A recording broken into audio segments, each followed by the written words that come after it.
G'day guys, it's Monday and I don't have to coach today, so beautiful day. I'm just out on a bit of a walk, trying to get in a bit of sunshine. So look what's out now.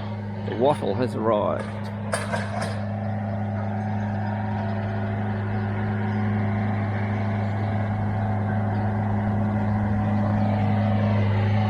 So that means the Wattle Festival at Hurstbridge will be starting in a couple of weeks, I think. So yeah, just wanted to give you that quick update, but I'll give you a bit of a running commentary of my walk down the bike path here. Magnificent day, it's good. So as you can see, beautiful day today. A couple of clouds up there, but overall it's a beautiful day. So I'm going to be walking along this bike path. So this bike path goes down to the next town from where we are, which is I think about 5 or 6 k's away. So this is usually packed with runners and walkers and people on their bikes. You come out on a Sunday and it's very busy. But as I said, today's Monday, so I thought I'd take advantage of this beautiful day and go for a quick little walk. So it's around 14 degrees at the moment, 2 o'clock Monday afternoon. No wind, absolutely no wind today. So conditions are ideal. So as I said, the wattle has really come out these last couple of days. These wattle trees down along the creek, very colourful, aren't they?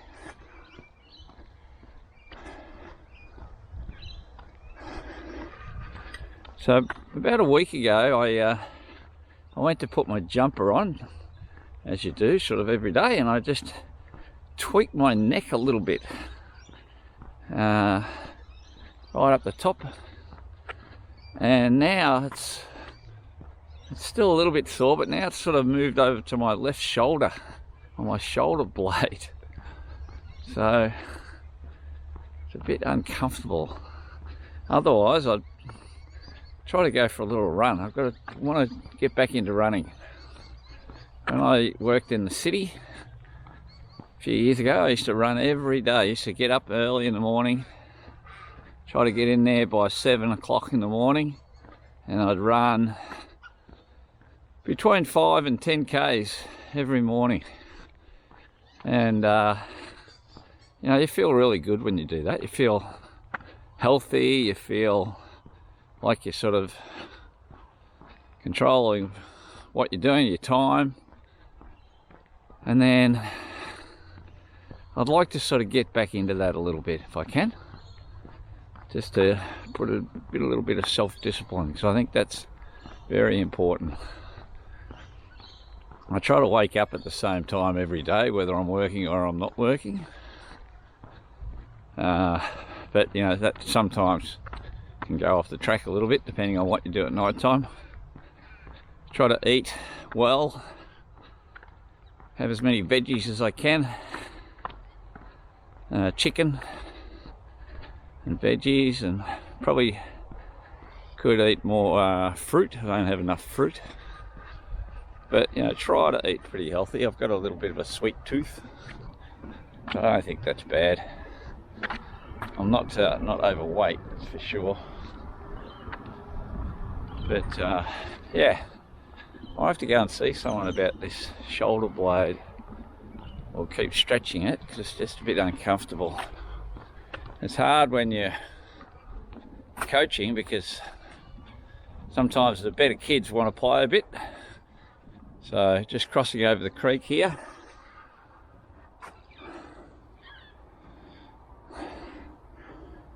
I think I saw a platypus down there, because someone else said they saw a platypus here a little while ago, but I'm pretty sure it was a platypus, like it wasn't a fish. But yeah, they have been known to be around here in the Diamond Creek. And then there's quite a few kangaroos around the place too, so they hang around out here where I am now. Sometimes out a little bit further there's a lot of kangaroos. But okay, so there were some workmen's back along the trail there, and they were putting in something. I didn't know what it was, but it looks like they've put in these new signs now. So for the Diamond Creek Trail to Wattle Glen, this section. So this is the new sign. You can see it there. Diamond Creek Trail,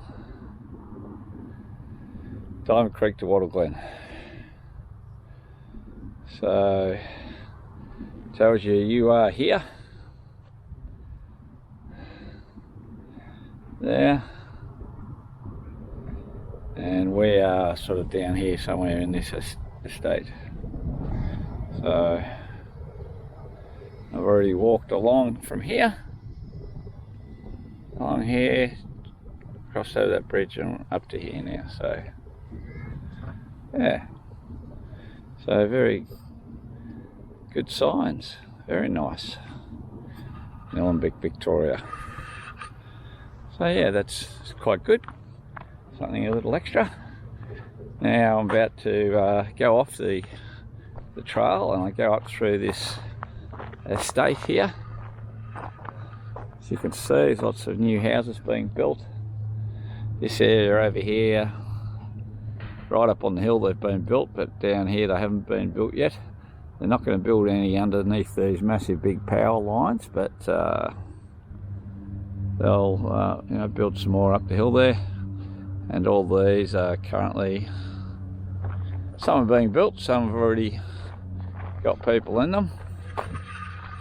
So I've been walking down this way for a couple of years now. I was walking here one afternoon a couple of months ago, and just walking down this exact bit, and there was four pretty decent sized kangaroos just up here, just off the path. So this area used to have lots of kangaroos, obviously, before all the houses went in. And as more and more houses get built, they're sort of being pushed out further and further. But there's still lots of area just on the other side of the creek there. That's all bushland still. So there's I'm sure there's lots around in the back there. So I saw them just down here. And what happens when you come across the kangaroos, they sort of lift their head up and just stop and watch, just to see if you're going to come closer or not. And usually you can get to within about 20 or 30 meters of them, and then they start to bound away. And most of the time they're in a bunch, you know. There's like between 5 and maybe 25 or 30, something like that. Doesn't look like there's any around at the moment, but this is where they hang around, and you can see the trails that they leave too through the bush. They're probably having a rest, waiting for sunset, or also they'd be around early morning. So lots of rabbits too. And the other thing is, around here there's lots of snakes because of the creeks.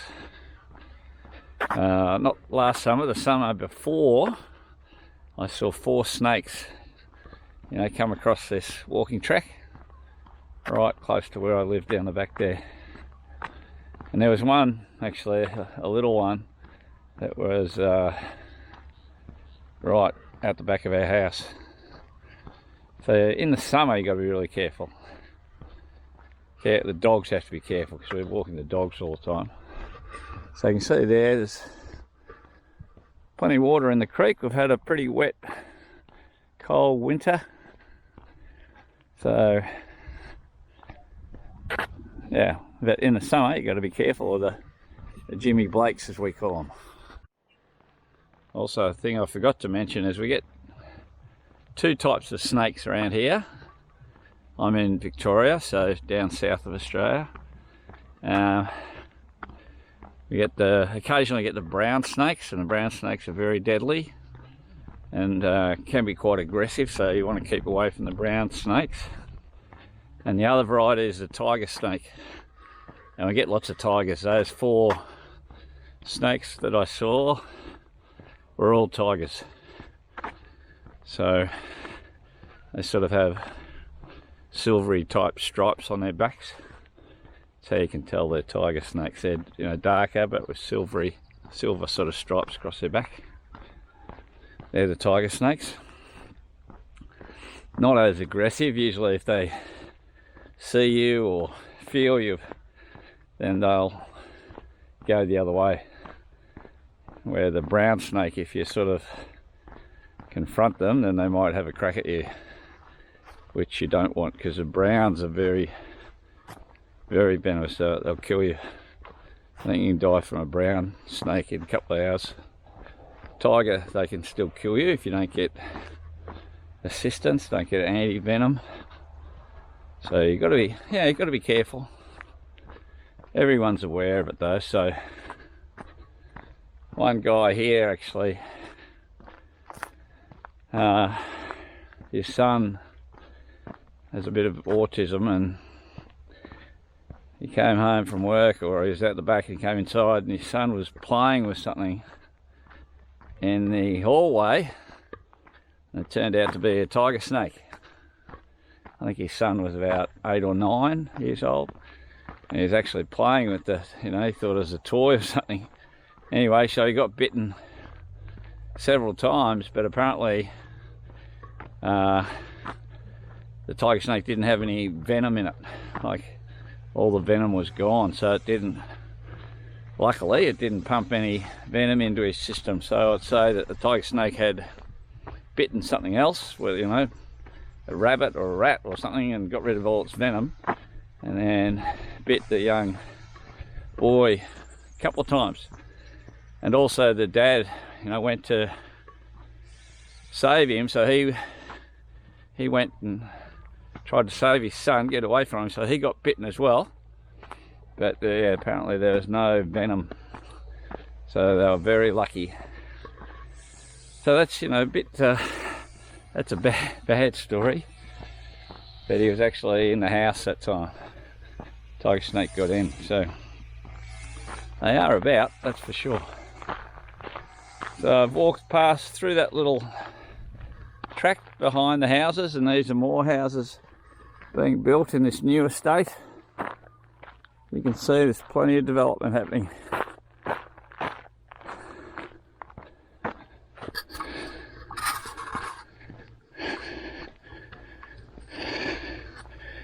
And I can actually see kangaroos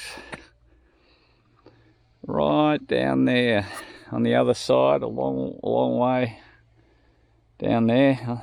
You got the path, and you got the creek, and then way over, probably about 250, 300 metres from where we are now, you can see them just lounging around there on the grass. Having a nice, oh yeah, there's quite a few of them there, you can see. I'll walk a little bit closer, so hopefully you'll be able to see them. But they're a long way away, they're not going to move, even when we get a bit closer, because we're too far away.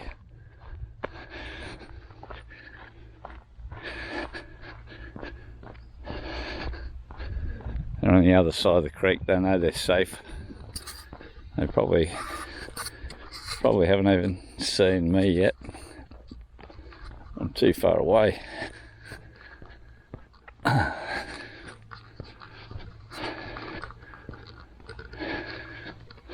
But there, you know, there's a lot of kangaroos around here. Hundreds and hundreds. So hopefully you can see them straight through there now. So I'm still about a good 150, 200 metres away. And right down the back there, just taking it easy. But occasionally they do come right up here.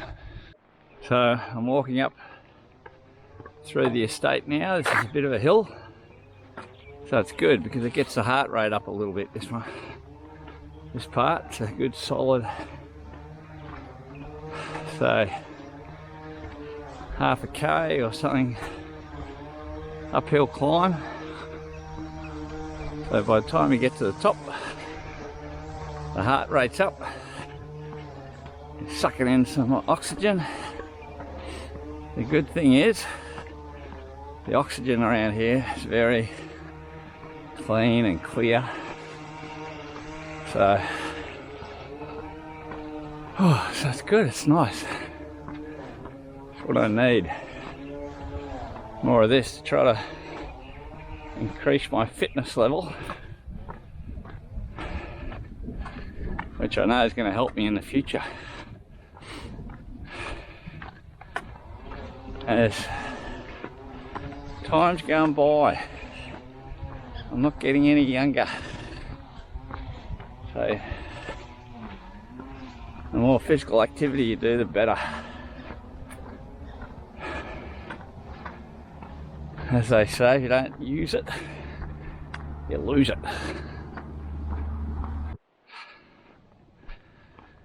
So Melbourne was, I think, if not one of the most locked down cities in the world during COVID. I think we went into lockdown like 7 or 8 times, something like that, from 2020, early 2020. And when we were in lockdown, you were not allowed out, or you weren't allowed to further than 5 k's from your house. And so, as you can imagine, a lot of people were walking. They just needed to get out and go for a walk. And there were stages where you had to wear a mask even when you're outside walking. So it was pretty crazy back then. I think we didn't really know, no one really knew how serious COVID was or how contagious it was. And then I think that was before the vaccines were around, so everyone was pretty scared. You know, you heard all sorts of horror stories about people dropping off the perch left, right and centre. So everyone was pretty cautious. But so my point is, I walk this track a lot, like if not every day, every couple of days I'd be out trying to walk this track. And it was good because, as I said, there's quite a few hills. They get your heart pumping, and it's so nice out here. Lots of bushland. When I first moved to Diamond Creek in I think it was either 2011 or 2012, I was told that it was the urban fringe, but I think you realise pretty quickly there was more fringe than urban. But that's okay. Lots of wildlife, as I said. Lots of snakes, but if you keep out of their way, then they'll keep out of your way. Kangaroos, seen wombats, seen echidnas, you know, like porcupines, just out the back as well. So yeah, hundreds and hundreds of the white cockies flying around. They tend to come out mostly at dusk and start singing, and I might try to get a little bit of footage of those for you, but there's heaps of those. Got some drone footage actually, where I've got my drone up flying up near them, and there's heaps of cockies. Oh, okay, so it's another bit of a hill. So now we cross over this main road. Alright, so this is where we see about the urban fringe. On one side of the road it's urban. On the other side it's country. So down there, on that side of the road, it is basically country. Lots of big land, the occasional house. And on this side of the road, we are in suburbia.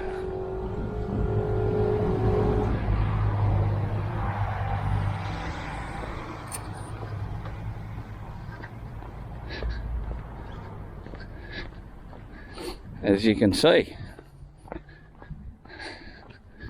I guess 10 or 15 years ago this would have been country, but now it's suburbia.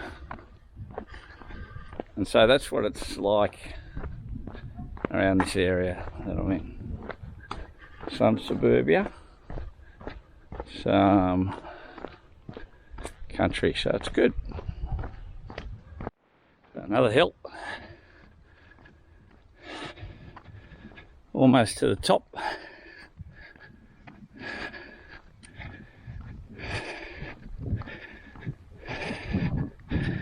You can probably hear me breathing loudly, sucking in that oxygen, so that's good. All right, so we're at the top. Another hill. This one's pretty steep.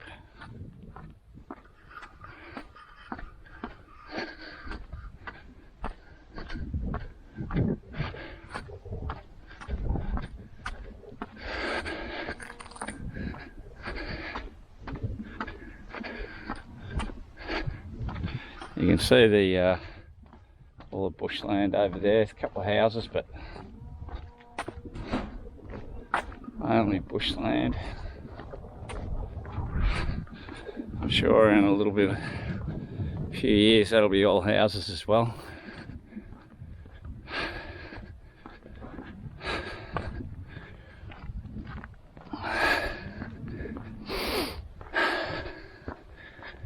Some blocks still for sale.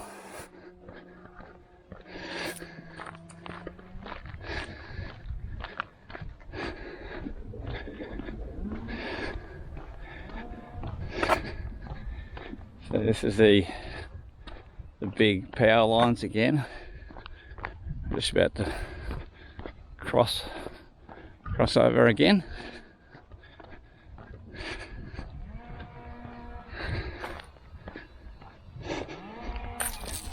So there's nothing built underneath the power lines. You're not allowed to build any properties directly underneath the power lines in case they have to come down and be fixed.